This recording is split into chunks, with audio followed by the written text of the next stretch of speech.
திருவெம்பாவையில் 3வது பாசுரத்தை இன்று நாம் காண உள்ளோம்.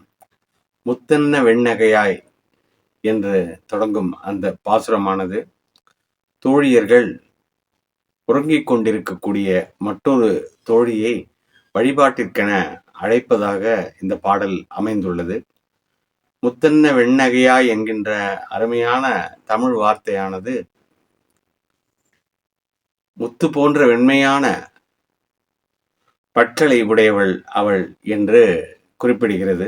அப்படிப்பட்ட அவள் எப்பொழுதும் சிவபெருமானை சிந்தித்து அவனை அத்தன் அனந்தன் என்றெல்லாம் போற்றி புகழக்கூடியவள். அப்படியெல்லாம் போற்றி புகழக்கூடிய நீ இன்று தூக்கத்திற்கு அடிமையாகி தூங்கிக் கொண்டிருக்கிறாயே, இது நியாயமா என்று தோழியர்கள் அழைப்பது போல் இந்த பாடல் துவங்குகிறது. இந்த பாடலிலும் தோழியர்கள் அவளை எழுப்ப வெளியிலிருந்து கூப்பிடுவதாகவும் உள்ளிருந்து அவள் பதில் கூறுவதாகவுமே அமைந்துள்ளது. இந்த 3வது திருவெம்பாவை பாசுரத்தில் என்ன விஷயங்கள் கூறப்பட்டிருக்கின்றன என்பதை பற்றி இப்பொழுது பார்ப்போம்.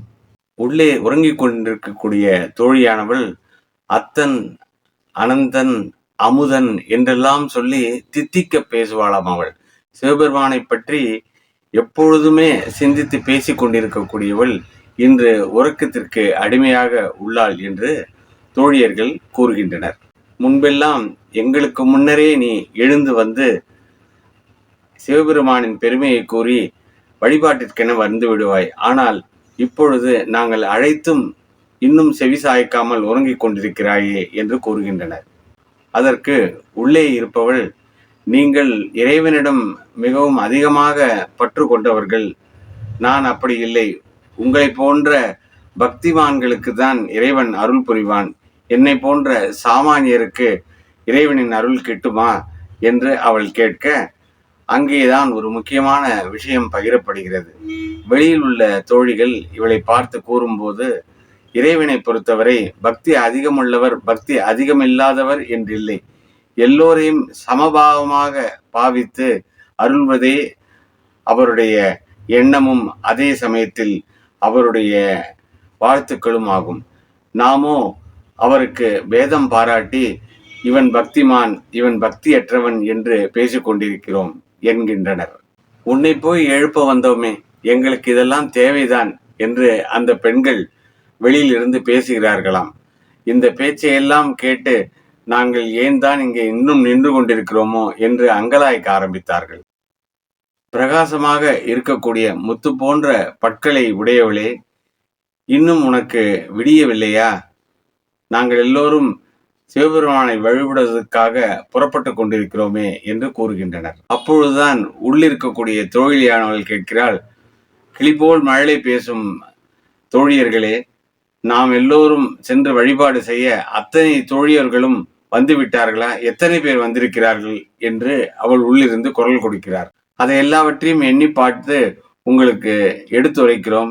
நீங்கள் முதலில் எழுந்து வாருங்கள், ஏனென்றால் அத்தனை பேர் இங்கே இருக்கிறோம். அதையெல்லாம் எண்ணி பார்த்து இத்தனை பேர் இருக்கிறார்கள் என்று உனக்கு கணக்கு சொல்வதற்குள் நீ இன்னும் வீணாக நேரத்தை விரயம் செய்து தூங்கிக் கொண்டிருப்பாய். உறங்காமல் சீக்கிரமாக எழுந்து வெளியே வருவாயாக என்று இவர்கள் கூறுகின்றனர். நாங்கள் சிவபெருமானை நினைத்து எண்ணி காதலாகி கசிந்து உருகி அவரை பற்றிய சிந்தனையோடு இருக்கிறோம். எங்களால் எத்தனை பேர் இங்கே எண்ணிக்கையில் உள்ளனர் என்றெல்லாம் உனக்கு எண்ணி கூற முடியாது. நீயே வந்து எல்லாவற்றையும் எண்ணிக்கொள் என்பது போல மிக அழகாக சுவாரஸ்யமாக இந்த பாடல் வரிகள் அமைந்துள்ளது. மாணிக்கவாசகரின் 3வது திருவெம்பாவை பாடலானது முத்தன்ன வெண்ணகையாய் என்று துவங்குகிறது. அப்படி ஒருவேளை நாங்கள் கூறுவது பொய் என்றால், எண்ணிக்கையில் ஏதேனும் குறைவு இருக்குவென்றால் நீ பழையபடி உறக்கத்திற்கே செல்வாயாக என்று தோழியர்கள் சிவபெருமானை நோக்கி விரைவாக வழிபாடு செய்வதற்காக புறப்படு என்று கூறுகின்றனர். சித்தம் அழகியார் பாடாரோ நம் சிவனை என்று அழகாக அந்த தோழியர்கள் மற்றொரு உறங்கிக் கொண்டிருக்கின்ற தோழிக்கு எடுத்துரைப்பதாக இந்த பாடல் அமைந்துள்ளது.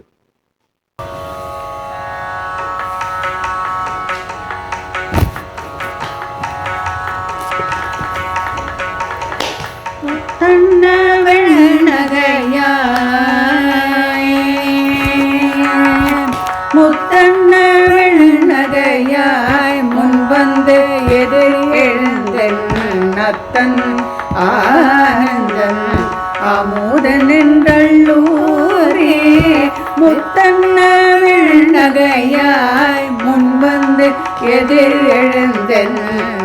ஆனந்தன் ஆனந்தன் அமுதன் என்றூரே திருக்க பேசுவாய் வந்து உன் கடை திறவாய் பத்துடையீசல் பழடியர் பாங்குடையே புத்தடியோம் புண்மை தீர்த்து ஆட்கொண்டால் கொல்லாதோ எத்தோனின் அன்புடைமை எல்லோம் அறியோ சித்தம் அழகிய பாடாரோ சித்தம் அழகிய பாடாரோ நம சிவனே இத்தனையும் வேண்டும் எமக்கேலோர் எம்பவர்